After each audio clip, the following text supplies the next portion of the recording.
కనకదుర్గమ్మ ఆలయం గురించి, ఇంద్రకీలాద్రిపై జరిగే మహావైభవ గాథ గురించి మీకు తెలుసా? విజయవాడ ఇంద్రకీలాద్రిపై కొలువైన కనకదుర్గమ్మ ఆలయం కాలాన్ని జయించిన పవిత్ర క్షేత్రం. ఇక్కడ ప్రతి 12 ఏళ్లకు ఒకసారి ఇక్కడ మహాకుంభాభిషేకం జరుగుతుంది.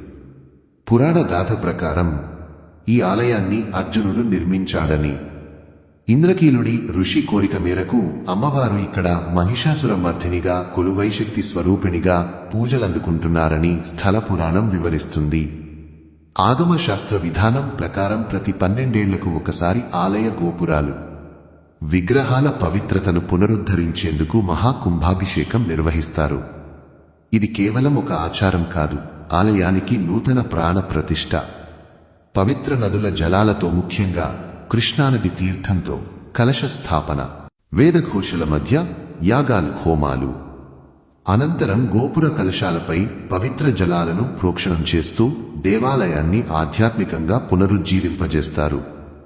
ఆ క్షణం భక్తుల కళ్లలో ఆనంద బాష్పాలు, హృదయాల్లో భక్తి తరంగాలు వెల్లివిరుస్తాయి. కనకదుర్గమ్మను దర్శించుకుంటే కష్టాలు తొలగిపోతాయని, భక్తుల కోరికలు నెరవేరుతాయని విశ్వాసం. ఇది భక్తి, శక్తి, పరమాత్మ అనుగ్రహం కలిసిన దివ్యక్షేత్రం. అందుకే అంటారు, అమ్మా దయ ఉంటే అన్నీ ఉన్నట్లే అని. ఇంతటి పవిత్రమైన కుంభాభిషేకం 2026 మార్చి 6 నుండి మార్చి 8వ తేదీ వరకు జరగనున్నాయి. మీలో ఎంతమంది ఈ కుంభాభిషేకంను దర్శించుకోవాలని అనుకుంటున్నారో కామెంట్ చేయండి. జై భవానీ.